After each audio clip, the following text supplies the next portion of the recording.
The message came at 3 in the morning, and it woke up every government on Earth at the same time. Admiral Jack Morrison stood in the command center of Earth Defense Headquarters, watching the massive screen on the wall. The image showed thousands of alien warships floating at the edge of the solar system, just past Neptune. They had appeared without warning, dropping out of faster-than-light travel like a storm arriving on a clear day. "How many ships?" Jack asked. His voice was calm, but his hands were tight fists at his sides. "Our sensors count over 10,000, said Lieutenant Amy Chun, working at her console. 12 different species. This is the entire Galactic Council fleet." Jack had spent 30 years in the military. He had fought in wars on 3 different planets, but he had never seen anything like this. The alien ships were huge, some of them stretching for miles. Their weapons could turn cities into glass. And they had come for Earth. The main screen flickered, and a face appeared. It was not human. The creature had gray skin, 4 eyes arranged in a diamond pattern, and a mouth full of small, sharp teeth. This was High Arbiter Vorix, the leader of the Galactic Council. "People of Earth," Vorix said. His voice was translated by computers, but the arrogance came through clearly. "The Galactic Council has watched your species for many years. You are young. You are weak. You do not belong among the stars." Jack watched without expression. Around him, officers and technicians had stopped their work to listen. "We offer you a choice," Vorix continued. "Surrender within 72 hours. Dismantle your weapons. Destroy your warships. Accept our governance, and you will be protected. Refuse, and you will be destroyed. This is not a negotiation. This is a fact." The screen went dark. For a long moment, no one spoke. Then Jack picked up his phone and called the one person who needed to hear this first. Secretary. General Kate Lawson was already awake when the call came. She had been watching the same broadcast from her office in Geneva. By the time Jack finished explaining the military situation, she had already made her decision. "Call an emergency meeting," she said. "Every world leader." 1 hour. Kate was 53 years old, with gray hair and tired eyes. She had spent her life in politics, fighting for peace and cooperation between nations. She had believed that when humanity met alien life, it would be a moment of wonder and friendship. She had been wrong. The meeting happened over secure video links. Presidents and prime ministers appeared on screens around the room, their faces showing fear, anger, and confusion. Some wanted to surrender immediately. Others wanted to fight. A few suggested running, abandoning Earth for colony ships that might escape. Kate listened to all of them. Then she raised her hand for silence. "I understand your fear," she said. "I share it. But I will not surrender our species to an alien government that sees us as primitive animals. I will not let our children grow up as slaves. Then we will all die," said the president of one small nation. "You heard them. 10,000 ships. What do we have? A few hundred." Kate smiled, just a little. "Admiral Morrison, would you like to explain?" Jack appeared on the screens. He looked calm, almost relaxed, as if they were discussing the weather instead of the end of the world. 40 years ago, he said, humanity made first contact with alien traders. We learned that the galaxy was full of life, and that most of it did not like newcomers. The Galactic Council controls everything. They decide who can travel between stars. They decide who lives and who dies. He paused. So we prepared. Jack pressed a button, and new images appeared on every screen. They showed weapons platforms hidden in the asteroid belt, defense stations orbiting every planet, and ships that no one outside of Earth had ever seen. "Project Lighthouse," Jack said. "For 4 decades, we have been building in secret. We have weapons they have never seen. We have technology they do not understand. We let them think we were primitive because we wanted them to underestimate us. The room was silent. We are not weak, Jack continued. We are not primitive. We are ready. The only question is whether we have the courage to fight. Kate nodded. I believe we do. But this must be a choice made by all of humanity, not just by me. The vote took less than 10 minutes. It was unanimous. Kate recorded her response to the Galactic Council personally. She sat alone in front of a camera, dressed in a simple gray suit, her hands folded on the desk in front of her. High Arbiter Vorix, she said. I have received your message. I have consulted with the leaders of Earth, and I have a response for you. She paused, looking directly into the camera. We respectfully decline. Earth is our home. Humanity is free. We will not surrender, not today, not ever. If you want our world, you will have to take it. And I promise you, the cost will be higher than you can imagine. She smiled, and there was steel in her eyes. We are not afraid of you. We have faced extinction before, from ice ages and plagues and our own foolishness. We survived. We will survive this too. So bring your fleet. Bring your weapons. Bring everything you have. It will not be enough. The message was sent. On the bridge of his flagship, High Arbiter Vorix watched the human response with his 4 eyes wide in disbelief. Then he laughed, a harsh sound that echoed through the chamber. They are insane, he said to his officers. They actually think they can fight us. Commander Drakmal, the military leader of the fleet, stepped forward.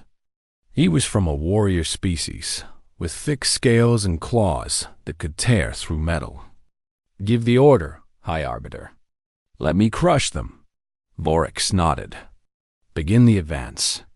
Destroy their outer defenses first. Then we will take their planet and teach them what happens to species that defy the Council. The fleet began to move. 10,000 ships heading toward Earth like a wave of death. On Earth. Admiral Jack Morrison stood in the command center, watching the enemy approach on his screens. His officers were nervous, checking their stations, preparing for the battle to come. Sir, Amy said quietly. They are coming. All of them. Jack nodded. He had expected nothing less. Send the signal, he said. All defense stations, prepare for engagement. Project Lighthouse is now active.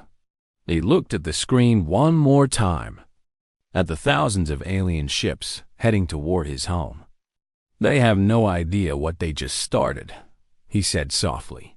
And somewhere in the darkness of space, hidden weapons platforms began to wake up, and humanity prepared to show the galaxy what it meant to fight. Commander Drakmal stood on the bridge of his warship, watching the stars pass by on the main screen. His fleet was moving fast, pushing deeper into the human solar system with every passing hour. Behind him, over 3,000 ships followed in perfect formation. Report, he growled. We have passed the orbit of Neptune, said his navigation officer. No enemy contact. No resistance. Drakmal made a sound of satisfaction. He had warned the High Arbiter that these humans would be easy prey. Their technology was primitive, their numbers small. This would not be a war. This would be an execution. Increase speed, he ordered. I want to reach their homeworld before the next cycle ends. The fleet surged forward. They were halfway to the planet called Uranus when the first alarm sounded. Commander, we are detecting energy signatures ahead. Multiple sources. They appear to be weapons platforms. Drakmal leaned forward, surprised. Weapons platforms? How many? The officer checked her readings twice before answering. Over 200. They were hidden. We did not see them until they activated. Before Drakmal could respond, the first shots came. Railgun rounds, traveling at incredible speed, tore through the front line of council ships. The rounds were simple metal projectiles, but they moved so fast that shields meant nothing. 3 ships exploded in the first second. Then 5 more. Then 10. Return fire. Drakemole shouted. Destroy those platforms. His ships opened fire with plasma weapons and missiles, but the human platforms were small and hard to hit. Worse, they were moving, dancing between the shots like insects avoiding a hand. Then the drones came, thousands of them, pouring out from hidden stations throughout the area.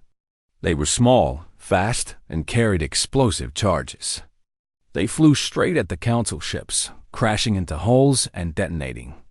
Each drone was weak alone, but together they were a swarm of death. Drakemole watched in horror as his beautiful fleet was torn apart.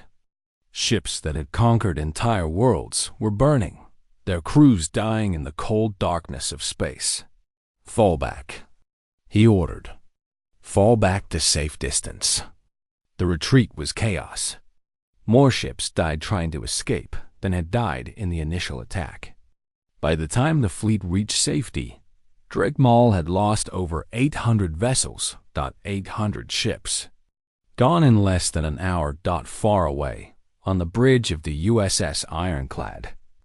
Captain Ben Carter watched the enemy retreat with grim satisfaction. That got their attention, he said.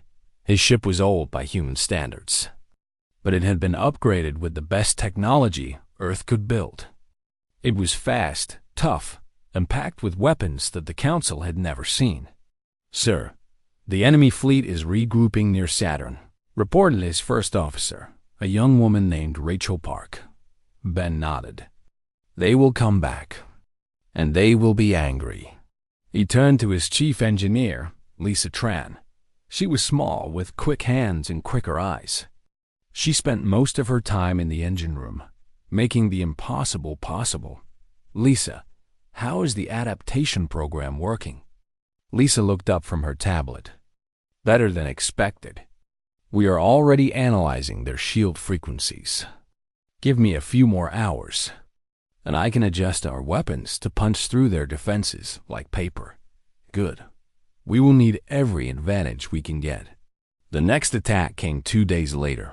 This time, Drakemole was careful. He sent scouts ahead, looking for hidden weapons.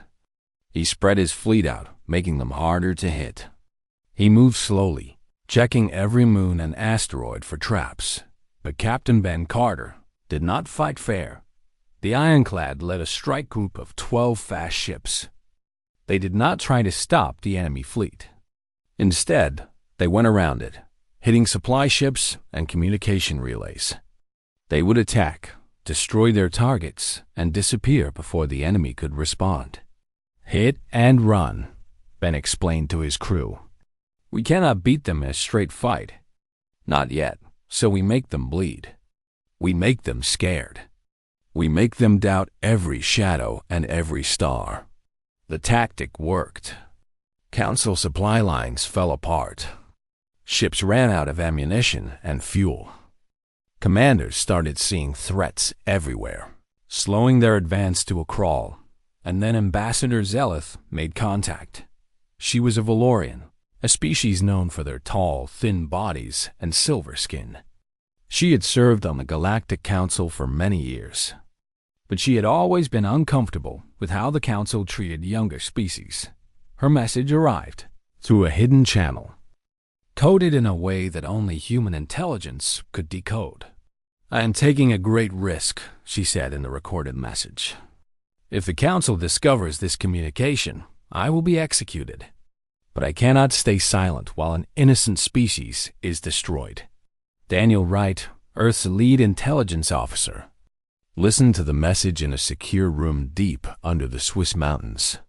The Council is not united, Zeleth continued. Many species do not support this war. The Valorians refused to send ships. 2 other races did the same. High Arbiter Vorax is losing control, but he is too proud to stop. He will send reinforcements. He will throw everything at your world until you break, or he does. She paused, and her silver face looked tired and sad.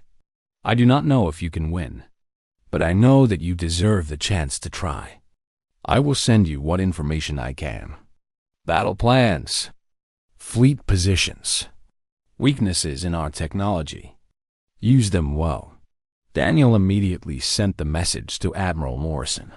The intelligence from Zelith changed everything. Now they knew where the enemy would attack. Now they knew which ships were weakest. Now they had a spy inside the Council itself. Back in the combat zone, the Council fleet finally reached Saturn. They had lost almost 1,000 ships to human attacks, and they had not even seen Earth yet. Commander Drakemole was removed from command, sent back to the Council in disgrace. His replacement was an older officer named Varkum, who had fought in dozens of wars and had never lost. Varkum looked at the reports of human tactics and nodded slowly. "They are clever," he said. "They fight like hunters, not soldiers. We have been treating them like prey, and that was a mistake." He gave new orders. The fleet would move together, protecting each other. They would not chase small groups of human ships. They would advance steadily, crushing everything in their path. "No more games," Varkin said. "We have 50,000 ships waiting at the edge of this system. When they arrive, we will end this war in a single battle." On Earth, news of the first victories spread fast. People who had been terrified were now hopeful. The enemy was not unbeatable. Humanity could fight. Admiral Jack Morrison watched the celebrations from his command center. He was not smiling. "This is not over," he said to his staff. "This was just the first round. The real fight is coming." He looked at the tactical map, showing the massive fleet still gathering beyond Neptune. 50,000 ships, carrying enough firepower to burn every city on Earth to ash. "We hurt them," Jack said quietly.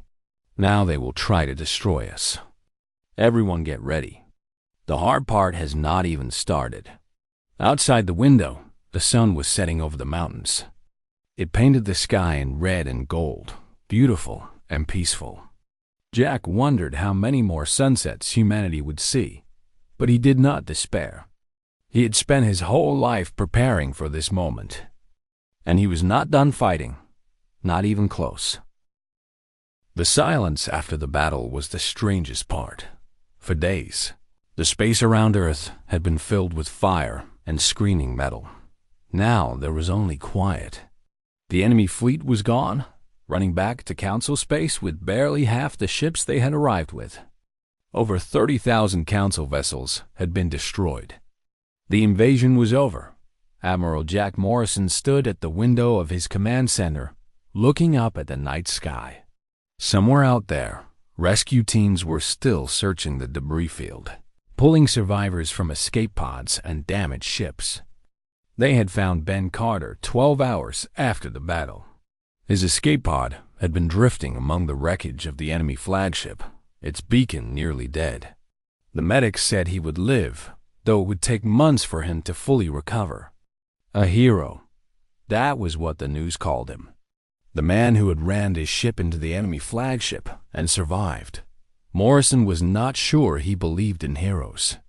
He believed in ordinary people doing extraordinary things when they had no other choice. That was what humanity had done. Not because they were special. Because they refused to give up. The door opened behind him, and Secretary General Kate Lawson walked in. "The Council has requested a ceasefire," she said. "They want to negotiate." Morrison turned around. "What are your terms?" "Full recognition of human sovereignty. An end to all military action against Earth. Freedom to travel and trade throughout the galaxy." Kate paused. "A seat on the Galactic Council." "They will never agree to that last one." Kate smiled. "They do not have a choice. 3 species have already left the Council. 5 more are threatening to follow. High Arbiter Vorix is facing a vote of no confidence. The entire structure is falling apart." Morrison thought about this for a moment. "What about Ambassador Zelith? She has requested asylum on Earth. I have already approved it. She risked everything to help us. We owe her that much. The days that followed were strange ones for humanity. On Earth, people emerged from shelters and safe rooms, blinking in the sunlight. The war was over. They had won. Many could not believe it. They had spent weeks waiting to die, and now they were told they could live. The celebrations were enormous. Every city on Earth erupted in joy. People danced in the streets, hugged strangers, cried with relief. Fireworks lit up the sky from Tokyo to New York to Cairo, but there were also tears for those who had not survived. The names of the fallen were read on every broadcast, a list that went on for hours. Soldiers, pilots, engineers, civilians, people who had given everything so that others could see another sunrise. Captain Ben Carter watched the celebrations from his hospital bed. Lisa Tran sat beside him, looking almost as tired as he felt. "You should be out there," Ben said. "You saved as many lives as anyone. Those adaptive weapons, the shield modifications, the escape pod that kept me alive. That was all you." Lisa shook her head. "I just built tools. You and the others used them. You are the hero, Ben. I am just a man who did not want to lose." Lisa laughed softly. Maybe that is what a hero is.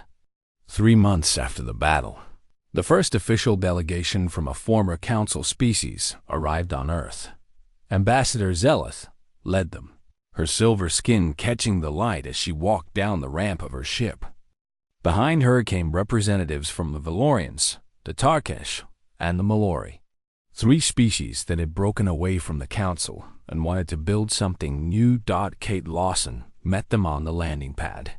"Welcome to Earth," she said.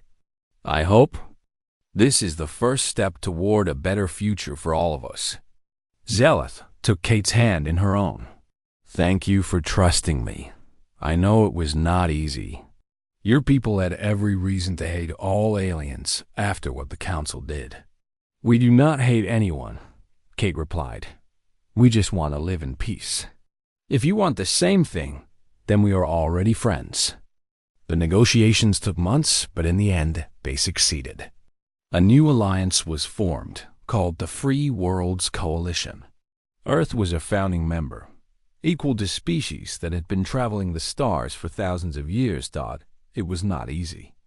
There were arguments about trade, about borders, about old grudges that went back centuries. But the members of the coalition kept talking, kept working, kept trying. They had all seen what happened when powerful groups decided they could crush anyone weaker than themselves. None of them wanted to become that. Admiral Morrison retired from active command 1 year after the battle. He was 70 years old, and he was tired. He had spent his entire life preparing for a war he hoped would never come. Now it was over, and he did not know what to do with himself. Ben Carter came to visit him on the day he left his office for the last time. "What will you do now?" Ben asked. Morrison looked out the window at the mountains in the distance. "I think I will learn to fish. I hear it is relaxing." Ben laughed. "You? Relaxing? I have earned it." Morrison turned to face the younger man. "You should take over for me. The fleet needs someone who knows how to fight without losing sight of why we fight. I am not sure I am ready. No one ever is. But you will learn. You already have." The years passed, and humanity spread across the stars. Human ships traveled to distant worlds, trading and exploring and making new friends. Human colonies grew on planets that had never known the touch of feet before. Human scientists worked alongside alien researchers to unlock the secrets of the universe. And on Earth's moon, a monument stood where everyone could see it. It was a simple thing. Just a wall of black stone with names carved into it. The names of everyone who had died defending Earth. Soldiers and civilians, pilots and engineers, people from every nation and every background. At the bottom of the wall, there was a plaque with words that had become famous across the galaxy. They demanded surrender. We chose to laugh, and then we won. Visitors came from 100 worlds to see it. Some had fought against humanity in the battle. Some had fled the council and found refuge in the Free Worlds Coalition. Some were simply curious, wanting to see the species that had done the impossible. Kate Lawson, now retired from politics, sometimes came to watch them. "They do not understand," said a voice behind her. Kate turned to see Zelith standing there, her silver skin glowing softly in the earthlight reflected from above. "What do you mean?" Zelith gestured at the alien visitors reading the monument. "They think you won because of your weapons, your technology, your tactics. They do not understand the real reason. And what is that? You believed you could win, even when it seemed impossible, even when every calculation said you would lose. You believed, and that made all the difference." Kate thought about this for a long moment. She remembered the fear she had felt when the council fleet first appeared, the doubt, the voices telling her to surrender, to save what they could and accept defeat. But she had not listened. Neither had Morrison or Carter or Tran or any of the millions of others who had chosen to fight. "Maybe you are right," Kate said. "Or maybe we were just too stubborn to know when to quit." Zelith made a sound that might have been a laugh. "Perhaps that is the same thing." They stood together in silence, watching the visitors come and go, watching the blue earth rise over the gray horizon. The war was over. The future was beginning. And humanity, for better or worse, would never be underestimated again. Kate looked up at the stars, at the infinite darkness filled with infinite possibility, and smiled. "We made it," she whispered. "We actually made it." And somewhere out there, among the distant lights of 1,000 worlds, the galaxy was finally learning to respect a species that had once been dismissed as primitive and weak. A species that had laughed in the face of destruction. A species called humanity. The news spread across the galaxy like fire through dry grass. On 1,000 worlds, in 1,000 languages, the story was the same. The primitive humans had fought back. The mighty Galactic Council fleet had been stopped. The impossible had happened. High Arbiter Vorik stood before the full council, trying to control his anger.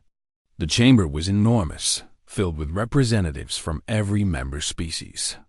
They sat in floating platforms arranged in a great circle, and all of them were looking at him with doubt in their eyes. "This is a temporary setback," Vorik said. "Nothing more.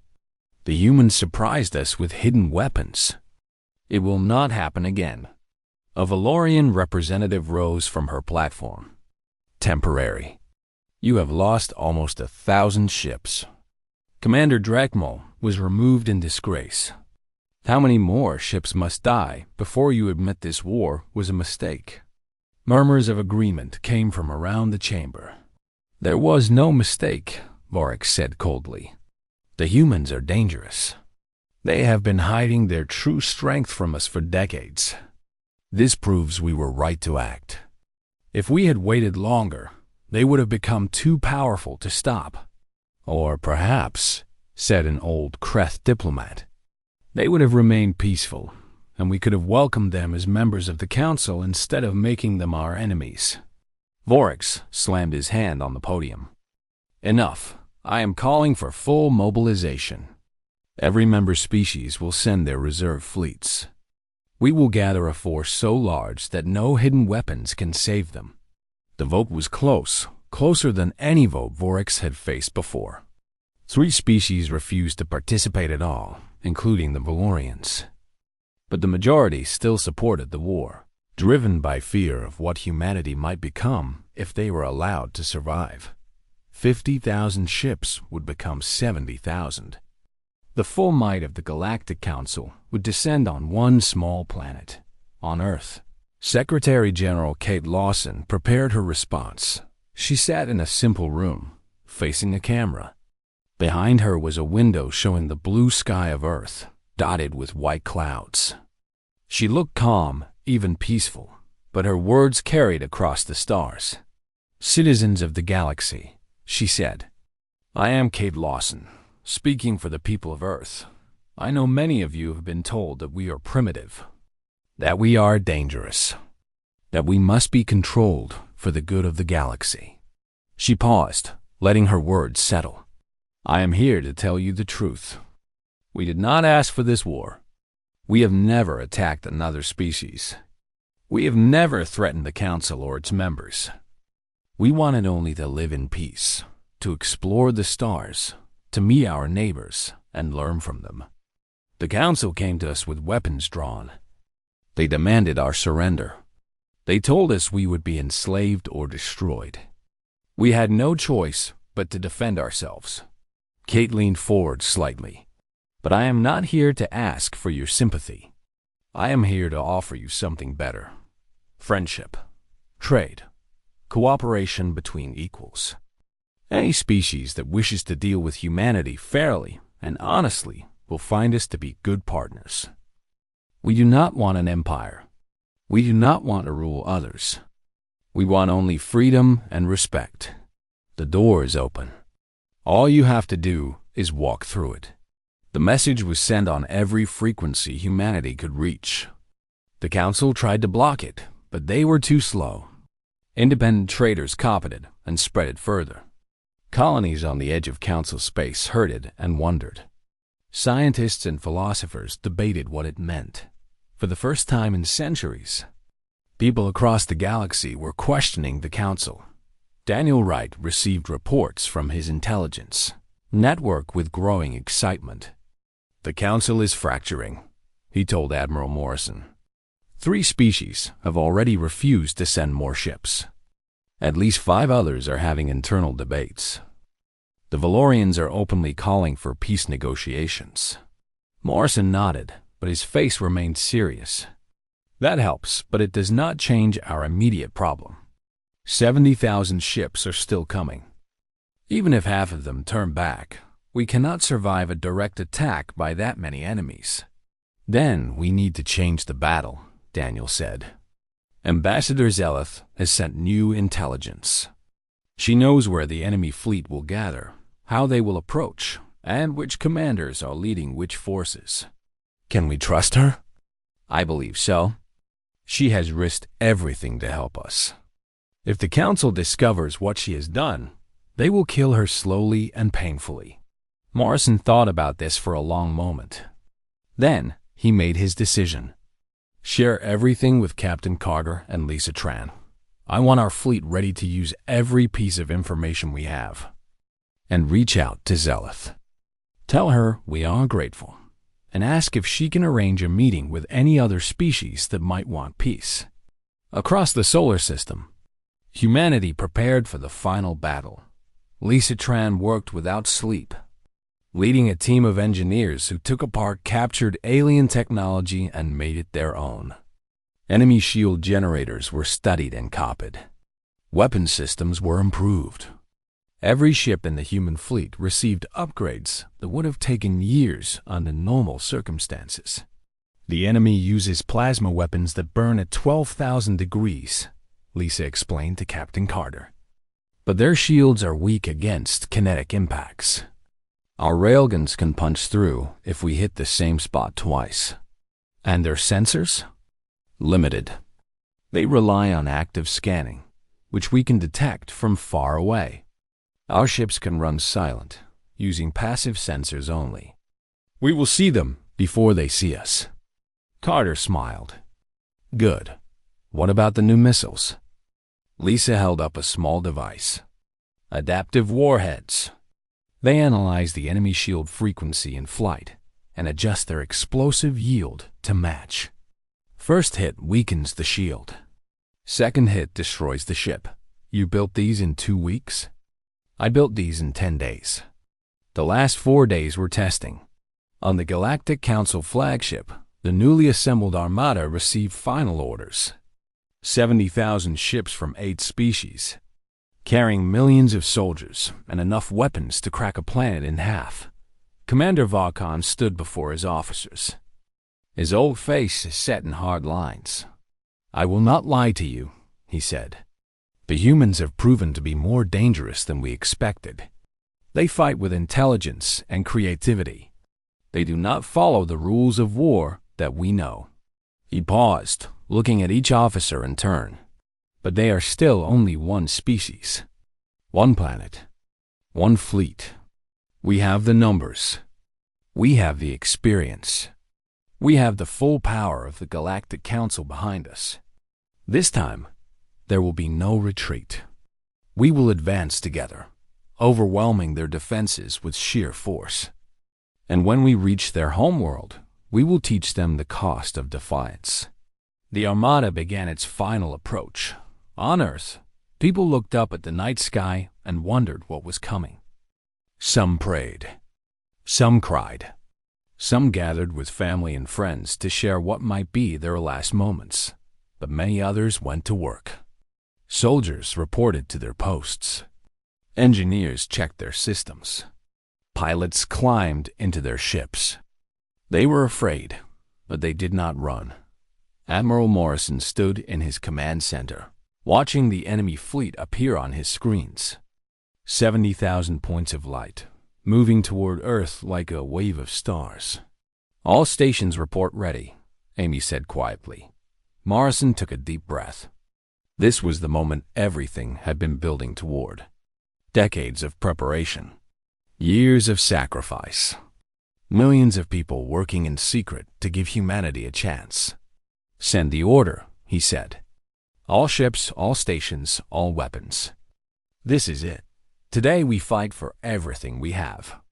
Today we show the galaxy what humanity can do." He looked at the screen one last time.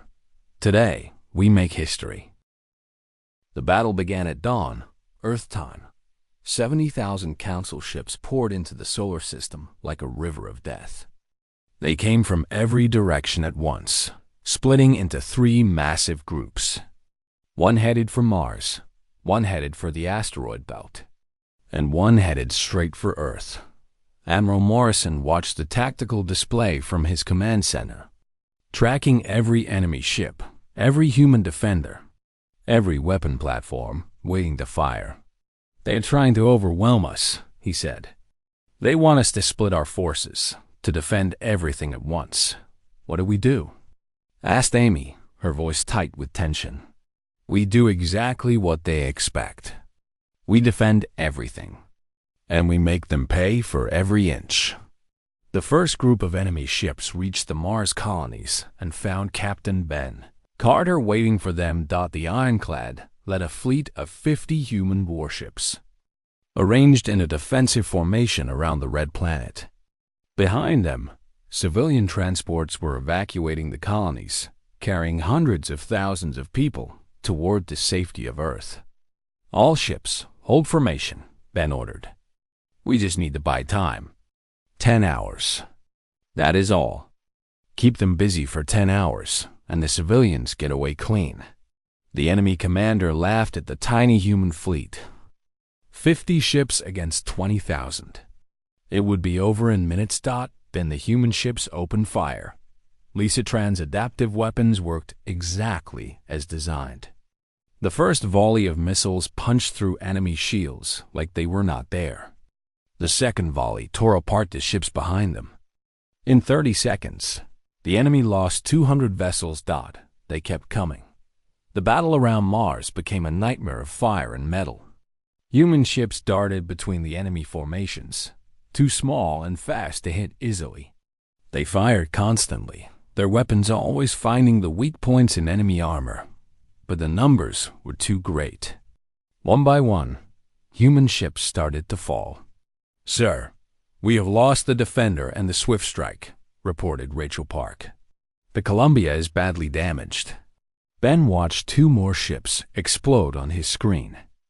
"Good people. Friends. Gone. Keep fighting," he said. "Every minute we hold is another transport that gets away." They held for 11 hours. When it was over, 37 human ships had been destroyed. But the Mars colonies were empty. Every civilian had escaped, and the enemy fleet had lost over 4,000 ships trying to break through at the asteroid belt. The second enemy group found something worse. Admiral Morrison had turned the entire belt into a killing field. Hidden weapons platforms floated among the rocks, impossible to spot until they opened fire. Minefields drifted in the darkness, waiting for ships to come close. And human ships hid behind asteroids, striking without warning and disappearing before the enemy could respond. Commander Varkin led this attack personally.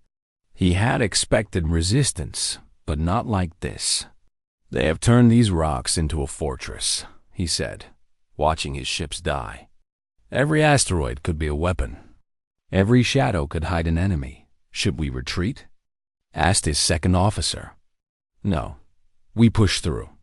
We have the numbers. We can afford losses they cannot." He was right about that. The Council fleet had ships to spare. For every one they lost, they still had dozens more. Slowly, painfully, they forced their way through the asteroid belt, leaving a trail of burning wreckage behind them. But the humans were not finished thought at the heart of the belt. Morrison had hidden his greatest surprise.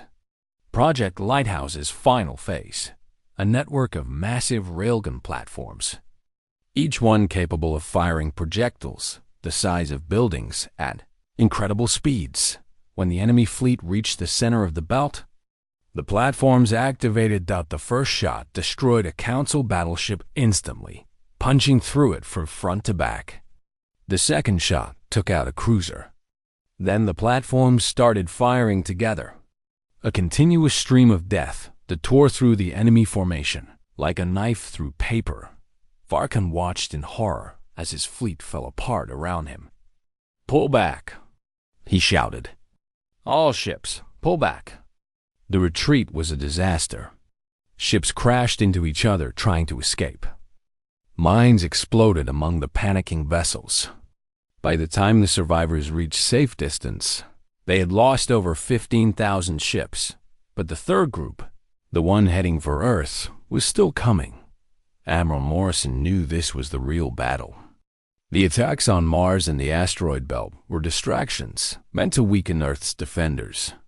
25,000 enemy ships were approaching the homeworld, and most of humanity's fleet was scattered across the solar system. "Recall everyone," Morrison ordered. "Every ship that can fly, every weapon that can fire. We make our stand here." The human fleet gathered around Earth like a shield. Orbital defense stations powered up their weapons. Missile platforms loaded their last ammunition. Pilots said goodbye to their families and climbed into their fighters. And Captain Ben Carter, his ship damaged and his crew exhausted, took his place at the front of the line. "Sir, the Ironclad cannot take another major hit," Rachel said. "Our shields are at 20%. Half our weapons are offline. Then we will use the other half," Ben replied. "We are not leaving." The enemy fleet arrived like a storm. 25,000 ships against 300 human defenders and a few thousand orbital platforms. It should have been impossible, but Lisa Tran had one more surprise. "Captain, I have finished the network link," she reported from engineering. "Every ship in the fleet now shares targeting data. When one of us finds a weakness, all of us know about it instantly." Ben grinned. "Show me." The human fleet opened fire as one, every weapon guided by shared intelligence. Shots that would have missed instead found their targets. Ships worked together in perfect coordination, covering each other and focusing their fire on the most dangerous enemies. The Council fleet broke against the human defense like waves against a cliff. But even cliffs can crack. The battle raged for 6 hours. Human ships fell one after another, their crews fighting to the last moment. Orbital stations were destroyed, taking thousands of enemy ships with them. The darkness around Earth was filled with fire and death dot, and slowly, impossibly, the humans started to lose. "Sir, we have lost over half our fleet," Amy reported, her voice cracking. "The enemy is breaking through our lines." Morrison looked at the screen. He could see the enemy flagship pushing forward, protected by hundreds of escort vessels. If it reached Earth orbit, it could bombard the planet directly. Millions would die. Someone needs to stop that ship, he said. On the bridge of the ironclad, Ben Carter made his decision. All crew, abandon ship, he ordered. Get to the escape pods, now. Rachel stared at him. Sir, that is an order. I am taking the ironclad in alone. One last run. The crew did not want to leave, but they obeyed. Within minutes, Ben was alone on the bridge of his damaged ship. Aiming straight at the enemy flagship, he pushed the engines to maximum. The ironclad shot through the battle like a bullet, dodging enemy fire, taking hits that would have destroyed any other ship. Ben held the controls steady, his eyes fixed on the massive enemy vessel ahead. This is Captain Ben Carter of the USS Ironclad. He broadcast on all frequencies.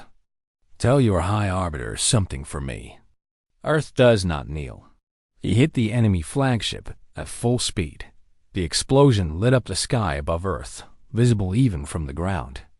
The enemy flagship broke apart, its commander killed instantly, its escorts thrown into chaos. And across the Council fleet, something changed. Ships that had been advancing stopped. Commanders who had been confident suddenly felt fear. The humans had just sacrificed one of their own to destroy the enemy leader. What else were they willing to do? 3 Council species, watching from the edge of the battle, suddenly turned their ships around and left. They had seen enough. The remaining enemy fleet, leaderless and afraid, began to retreat. Admiral Morrison watched them go, his face showing no emotion. Around him, his staff was crying, cheering, hugging each other. They had survived. Against all odds, they had survived. But Morrison was looking at the spot where the ironclad had been. Find him, he said quietly. Find Ben Carter. I do not care if it takes every rescue ship we have. Find him. And somewhere in the debris, a single escape pod drifted through the darkness, its emergency beacon flashing inside. Ben Carter opened his eyes. Lisa Tran's last-minute modifications to the escape pod had saved his life. He looked out the small window at the stars, at the burning wreckage of 2 fleets, at the blue curve of Earth below. We did it, he whispered. And for the first time in days, he smiled.